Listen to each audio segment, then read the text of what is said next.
দর্শক স্বাগত জানাচ্ছি নয়া খবরের অফিসিয়াল পেজ থেকে। আমি এই মুহূর্তে রয়েছি নাগেশ্বরী উপজেলার রায়গঞ্জ বাজারে। এই বাজারটি সপ্তাহে 2 দিন হয়, একদিন হচ্ছে শনিবার এবং বৃহস্পতিবার। আজ আমরা বাজারের পরিস্থিতি নিয়ে কথা বলবো। বাজারে যেমন দেখা যাচ্ছে যে কৃষকের সংখ্যা খুবই কম। সকালে কৃষকরা কিন্তু তাদের যে জমির সবজি ছিল সেই সবজিগুলো তুলে ব্যবসায়ীদের কাছে বিক্রি করেন এবং ব্যবসায়ীরা কিন্তু এখন বিক্রি করছে। যেমন ফুলকপির কেজি বর্তমান 10 টাকা কেজি দরে বিক্রি করছেন, বাঁধাকপি পিস প্রতি 5 টাকা। এবং আমি যদি আরও বলি যে ধনেপাতা হচ্ছে 5 টাকা করে এবং সিম বিক্রি হচ্ছে 30 টাকা। তো প্রিয় দর্শক, এই মুহূর্তে আমরা একজন ব্যবসায়ীর সাথে কথা বলবো। ভাই, আপনার এই দামগুলো কেমন? যেমন হচ্ছে মরিচের দাম কত করে বিক্রি করছেন? মরিচ 40 টাকা কেজি। গাজর কত কেজি? গাজর 30 টাকা কেজি। টমেটো?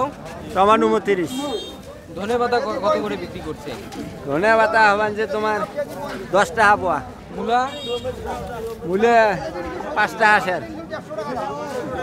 আপনারা এই সবজিগুলো কখন ক্রয় করছেন বা আপনারা কি ক্ষেত থেকে তুলে আনছেন এই সবজিগুলো? না, এই 10টার সময় করে করছে হাটের মধ্যে।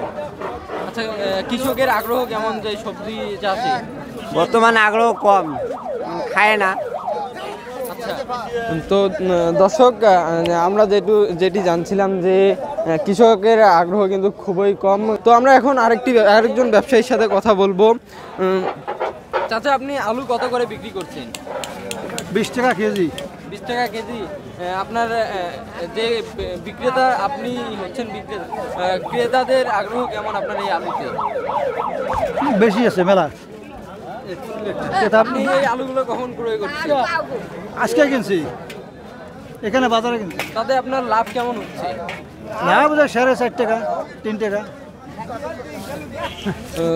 দর্শক, আপনারা শুনছিলেন যে তিনি কিন্তু এই আলুগুলো বাজারেই ক্রয় করছে, তার লাভ খুবই কম হচ্ছে। এবং আমরা যদি একজন ক্রেতার সাথে কথা বলতে যাই যে দাদা, আপনি এখানে বাজার করতে যাচ্ছেন, আপনি কি কি কিনবেন বা কি কি কিনলেন?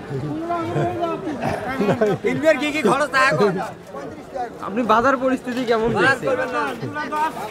আন্দাবাদি কিনবো, তারপরে হাট নেবো। বাজারের দাম কেমন দেখছেন? মোটামুটি ভালোই আছে। আন্দাবাদির দাম একটু সস্তা, একটু সস্তা আছে দাম। তাতে কি আপনাদের কিনতে কোনো বাধার সম্মুখীন হতে হচ্ছে কিনা? যে আপনারা যেই টাকায়, হ্যাঁ বাজার একটু কম আছে, আন্দাবাদির বাজার কমে আছে। দর্শক, আপনারা শুনছিলেন যে বাজারের দাম কিন্তু অনেকটাই কম। কিন্তু আমরা যেটুকু কৃষকের সাথে কথা বলে যেটা জানতে পেরেছি যে বাজারের দাম, যে সবজির দাম কম হওয়ায় কৃষকরা বিপাকে পড়েছেন। তো এই মুহূর্তে আরেকজন ক্রেতার সাথে কথা বলবো। তো আমাদের সাথে আপনি কখন আসছেন বাজারে, বা বাজারের পরিস্থিতি কেমন দেখছেন? যে বাজারের পরিস্থিতি দেখছি যে মোটামুটি সব জিনিসের দামই মোটামুটি কম আছে, কিন্তু এই ব্যাপারটা এরকম যে জিনিসপত্রের দাম যেভাবে পড়ে গিয়েছে, উৎপাদনের সময় কৃষকরা কিন্তু আপনার যেভাবে বীজ কিনেছে, সার কিনেছে, জমিতে হাল চাষের ব্যাপার থাকে, উৎপাদনের যে খরচটা সেটা কিন্তু এই দামে বিক্রি করলে, এনারা এখন খুচরা বিক্রি করছে ফুলকপি 10 টাকা কেজি, পাইকারি আরও কম দামে কিনেছে, তার মানে কৃষক আরও কম টাকা পেয়েছে, সেখান থেকে খাজনা দিতে হয়েছে।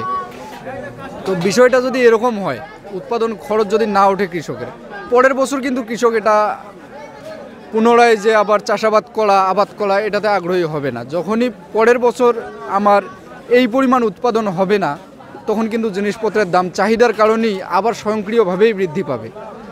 সুতরাং এই জিনিসপত্রের দাম যদি একটা ব্যালেন্সের মধ্যে থাকতো, এভাবে ধপাস করে পড়ে যাওয়া যেটা বলে, এটা যদি না হতো, তাহলে আমার মনে হয় কৃষকদের জন্য, আমরা যারা ক্রেতা আছি তাদের জন্য খুবই ভালো হতো। এইভাবে দাম কমাতে আপনি কি মনে করছেন?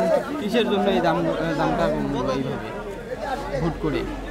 কিসের জন্য বলতে, হয়তোবা বাজারে একবারেই চাহিদার চেয়ে বেশি পণ্য চলে আসছে কৃষকদের, যার কারণে দাম কমে যেতে পারে।